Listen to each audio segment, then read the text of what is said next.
राम राम दोस्तों और मेरी माताएं बहनें, आशा है कि आपके ऊपर बाबा नीम करौली जी की अपार कृपा होगी।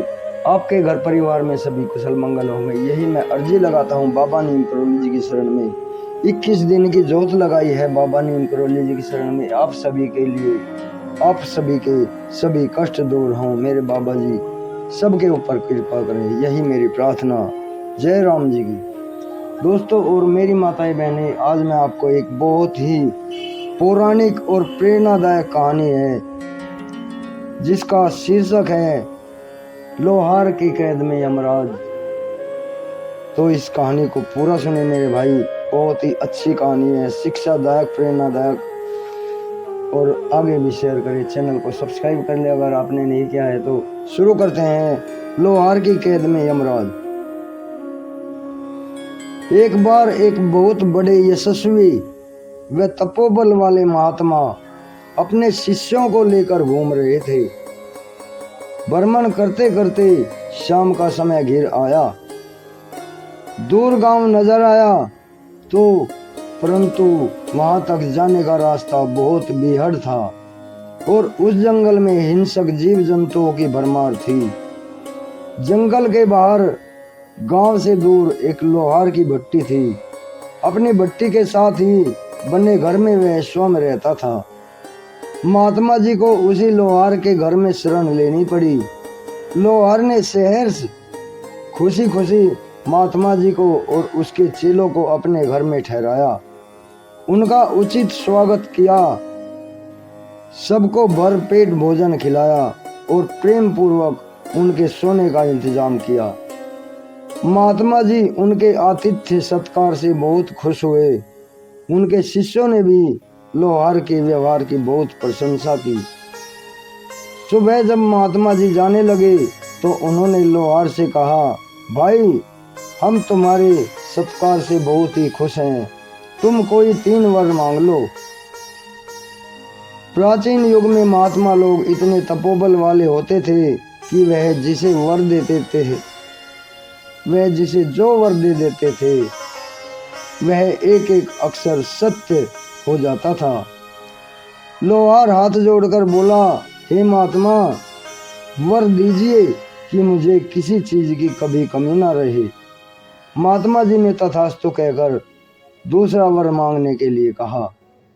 लोहार ने 100 वर्ष लंबी आयु मांगी, वह भी मिल गई, तो तीसरा वर क्या मांगे, इस पर लोहार हड़बड़ा गया।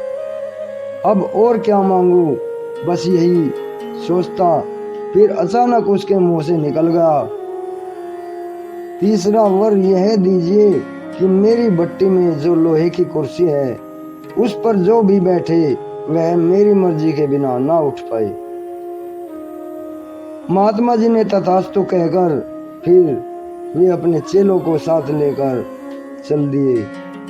वह लोहार का ही काम करता रहा, पर उसके लोहे में बरकत आ गई, उसके काम में कभी कोई कमी ना रही। दिन पर दिन उसका काम बढ़ता गया। लोहार ने बड़े ठाट बाट से और मजे से 100 वर्ष का जीवन पूरा किया। वह बूढ़ा नहीं हुआ था, खूब हट्टा कट्टा बना रहा। दुनिया छोड़ने का समय आया तो उसे यमराज लेने आ गए। लोहार घबरा गया, उसके दिमाग में एक युक्ति आई। उसने यमराज से कहा, महाराज आप उस कुर्सी पर विराजें, मैं जीवन के अंतिम कार्य निपटा लूं, थोड़ा सा समय लगेगा। यमराज उस कुर्सी पर बैठ गए। यमराज के बैठते ही लोहार ठहाका मारकर हंसा। अब यमराज लोहे की कुर्सी पर कैद हो गए थे। बिना लोहार की इच्छा के वह उठ नहीं सकते थे और बिना उठे लोहार मर नहीं सकता था। लोहार बड़ा खुश हुआ। इसी खुशी से उसने सोची कि एक मुर्गा लेकर आऊं। एक मुर्गा लेकर लोहार ने उसकी गर्दन काटी, पर गर्दन कटते ही तुरंत जुड़ गई और वह मुर्गा भाग गया। बिना यमराज के किसी की मौत कैसे आती। उसने एक बकरा काटा, उसकी भी गर्दन जुड़ गई और वह भी लात मारकर भागा। लोहार ने सोचा चलो दाल रोटी और खिचड़ी खाकर ही गुजारा कर लेंगे। पर 1 साल बीतते ही अनर्थ होने लगा। कोई जानवर नहीं मरा, कोई जीव नहीं मरा, इसलिए जीवों की संख्या बेतहाशा बढ़ने लगी। हवा में कीट पतंगे, मच्छर और मक्खियाँ इतनी हो गई कि सांस लेना भी दूभर हो गया। हवा के आर पार देखना कठिन हो गया था। हवा में हुर हुर की आवाज भर गई थी। आकाश चील, गिद्धों और टिड्डियों से ढकने लगा। मेंढकों के कारण सड़कों पर चलना मुश्किल हो गया। चूहे इतने बढ़े कि सारी फसलों का अनाज बर्बाद करने लगे। पक्षी इतने हो गए कि पेड़ों के सारे फल खा जाते थे।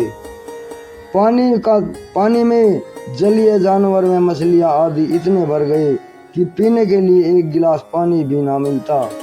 चारों ओर जो बदबू फैलने लगी वह अलग। सांपों के मारे तो हाल ही बुरा हो गया था। यह सब देखकर लोहार दहल गया।